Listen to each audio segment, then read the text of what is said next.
Hey, today we're going to talk about menopause and sex. Are you ready? Because there's some cold, hard truths about it. My name's Denise Wild-Peterson with Hormone Bootcamp, and I want to talk about this because if you've been following me for any length of time, you know I'm all about #FixYourFrisky, right? I'm all about sex as a normal part of life as we continue to age. It shouldn't be something that goes by the wayside. And there's some cold, hard truths that maybe nobody's talking about, that nobody warned you about, that you didn't even know was a damn thing until you're like, what the hell is going on? Or you never put into it again, oops, how do those babies happen, right? All those women that are having babies at 42, 45, 47, 50. Personally, that's like world's worst nightmare for me, right? But you know why those happen? Because when we start skipping periods, all of a sudden we think we're, I don't want to say invincible, impregnable. And here's the deal. Oops, yar. So it is said that until you have missed 2 years of periods in a row, no skipping, no coming back with one, you should be very careful, right? Don't think it's free game right now, because that comes with a lifetime guarantee, right? So a couple ways to deal with this. 1, find the condom aisle again. 2, he could get a vasectomy. 3, you could have your tubes tied too, but that's a major surgery for you. For him, it's just a little snip. So that's a couple of options. Be super aware of that. Seriously, in this day and age, we know how things work. We just aren't quite sure how they quit working. And they don't quit working right away. So have your heads on straight.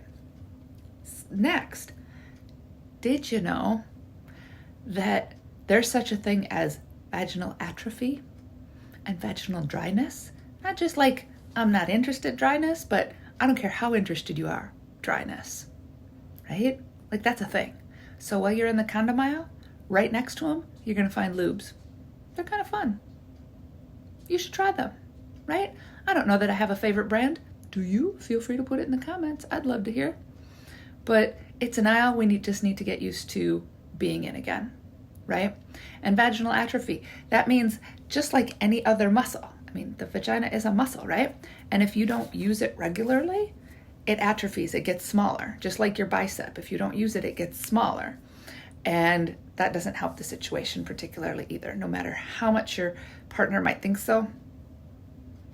No, drier and smaller, not cool, right? Because let's think about this. Just like puberty, pre-puberty, the female system isn't set up for having sex. We're going through our second puberty, so puberty in reverse. So some of the functions are shutting down. So if you want to continue to enjoy sex, then you need to get some lube. You need to practice regularly. If you don't want to have a baby, you should find the condom aisle. And also, a little side note here. If your partner's on the little blue pill and is being overly demanding all the time as we get older, take the blue pills away. Or have a real life conversation with him that sounds something like, so you can't get it up either, honey, without a pill, and they don't make a pill for us yet. So, no, you're on your own. Figure that shizzle bang out. Love you.